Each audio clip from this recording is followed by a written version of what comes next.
And social media has destroyed America. Um,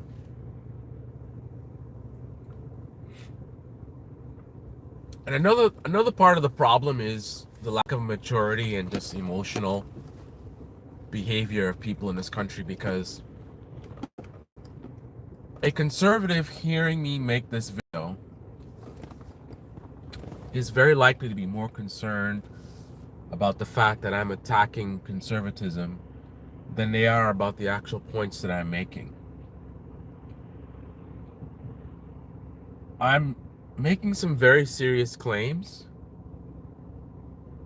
and rather than looking and seeing that I'm being genuine and trying to understand the points that I'm making, the focus is going to be,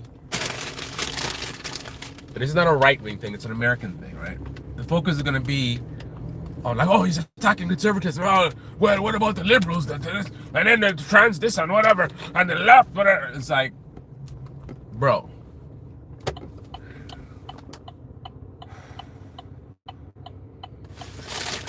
Well, let me write to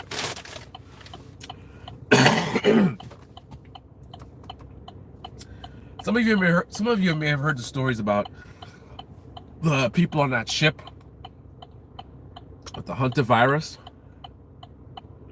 I think it's called something from exposure to rats or something, whatever it is. It's supposedly deadly. Reminds me of the pandemic. So when I started thinking about the pandemic, and I said, well, is this something I should be concerned about? This Hunter virus thing? Is this something that's going to spread? And then instantly I realized the danger that we're in, which is a direct result of conservatism and social media. And once I made that realization, I started thinking about the way we are being a global bully, going around and kidnapping people's leaders and bombing countries and killing schoolgirls and just being an absolute bully to the world, insulting our allies, just making a lot of enemies. So there's a lot of people and countries around the world who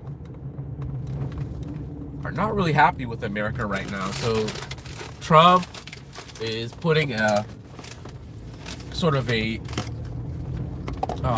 crosshair on America. He's making us a bigger target than we already were. A lot of people were already sick of America for a lot of different reasons globally, for things that we've done around the world. I know in the Middle East, they're sick of us being there. And a lot of the stuff we've done has led to these terrorist movements who, you know, these guys are savages, and what they did and what they do is wrong. But I can't ignore the fact that they wouldn't be trying to attack us if we weren't in their area messing with them, right? If we were in their area, if we were in the Middle East doing whatever nonsense we've been doing, they wouldn't be compelled to be messing with us.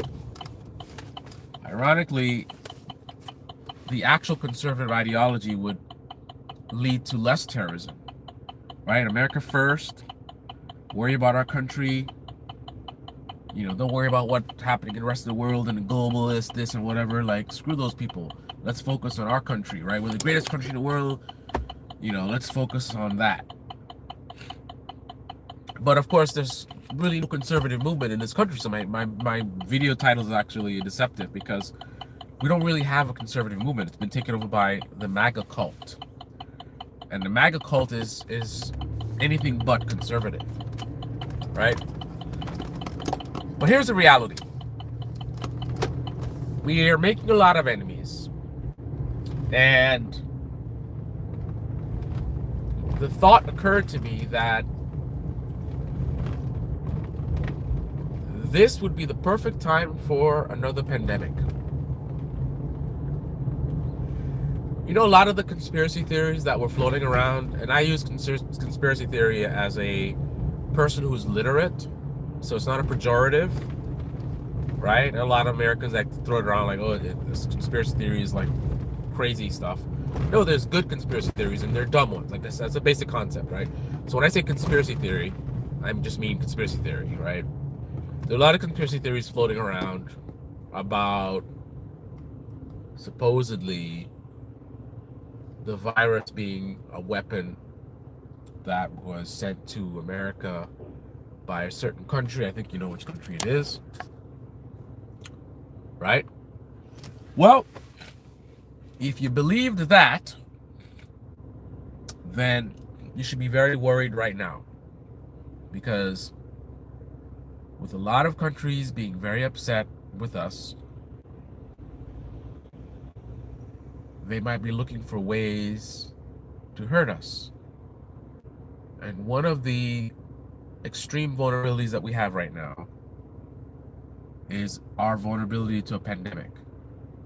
And a lot of that vulnerability comes from so-called conservatism, but it's not really conservatism, and social media.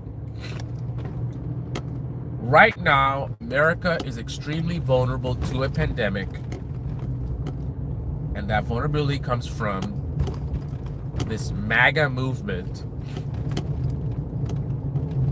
right? And social media. Let's say another country was to get a really deadly virus over here. Can you imagine the chaos that would ensue? So number one, we have a clown car government, right? Donald Trump can't even secure himself, right? He let some teacher guy get so close to him after so many others have gotten so close to him. They haven't taken him out because, you know, it's like amateurs, right? But that makes it even worse. If an amateur could get that close, like, how good of a job is Donald Trump doing of protecting himself? Like, that is the level of buffoonery, right? This guy's a billionaire. He's the president of the United States. And he can't even figure out how to keep himself safe. So how is this guy to keep us safe if we have a deadly virus here? So that's number one. You have incompetent government, right, that we can't rely on. And in a pandemic, you need competence. Fast actions, smart actions, right? Intelligent actions. We don't have that now. Number two, you've got this parasite class. This is where social media comes in. A parasite class.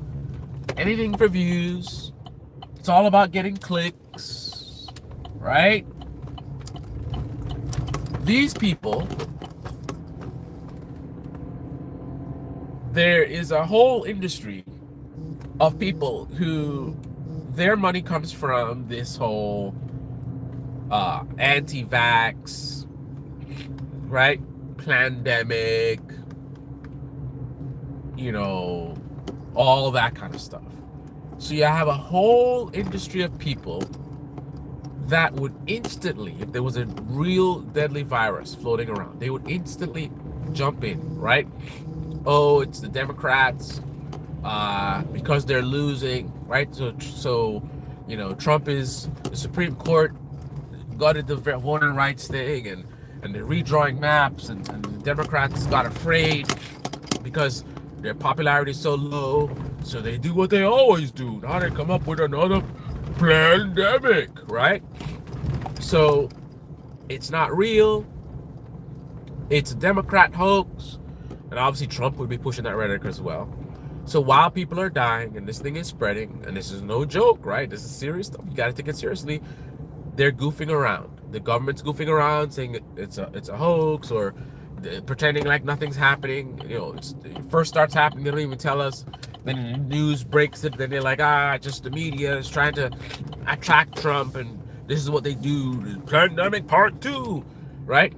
You can make a ton of money making videos, documentary, Pandemic Part 2, and it was Pelosi, this and that, and Dr. Fauci. We found out that Dr. Fauci, you notice he hasn't been in the news lately because he has been going over to some lab somewhere and whatever, and we think Dr. Fauci's up to something again, and da da da. And somebody starts up some new conspiracy theory about Fauci in some lab somewhere, and he's the one behind it, and then that gets a lot of views. So then it's like everyone jumping on board. Tim Pool like, well, I don't know, just asking questions. Then Steven Crowder jumps in. Well, I don't know, Fauci, Fauci, right? And ironically, Trump is president, but they would start freaking out, like, oh, they're trying to do it again. Like, do what? Trump is president, right? He's not gonna lock us down or anything. He's not gonna take our rights away and make us wear, a diaper on our faces, right? So what are you worried about? They never worried about anything. It was all about money, right? That's the whole point. The point is, oh great, another pandemic that we can go and make some money off of some conspiracy videos about this and that and whatever, and it's a Democrat this and Dr. Fauci that. And while this is happening, while the government is playing games, talking about it's a hoax, and while these influencers are making money from their conspiracy videos about it's the Democrats, Americans are dying. By the time we realize how serious it is, it might just be too late.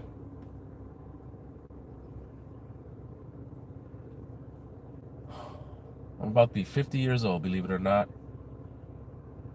And for 50 years, I have not seen a time like this where we are so exposed and so vulnerable.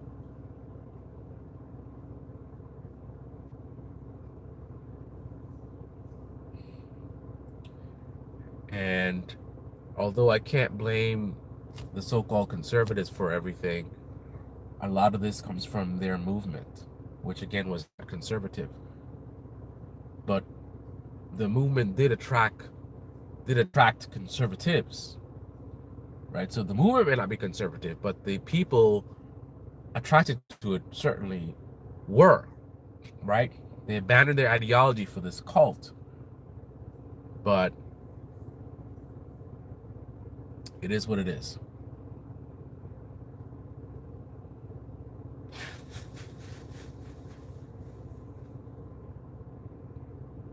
I don't know, man. And ironically, the same people who would love to make the same claims about the left, about how they're damaging the country and they're gonna try to trans all our kids and whatever mumbo jumbo, that's okay. But for me to suggest that conservatives are the ones who are really destroying the country, I'm out of line, right? They're not out of line for trying to say that, we're trying to trans all the kids and, we're pedophiles or whatever, and, got it. Makes sense. But the reality is, on one side, you're being told that it's the trans people who, most of you have never even seen a trans person, right? On the other hand, if a pandemic hits us, over 300 million people are going to be in serious trouble because of the current administration. So on one hand, you have a group of people that most of you have never even seen, right? On the other hand, you have something that has national implications for every single citizen in this country. Everyone's not at risk of being trans or having a trans person do something to them, because the odds of you even bumping into one are very low. But we're all at risk of a pandemic hitting and having a lunatic government. We're all at risk of having a government that's bombing countries, which is inciting terrorists here. Trans people are not going to be doing death events. And you would say quite the opposite. But of course, that's the state of affairs.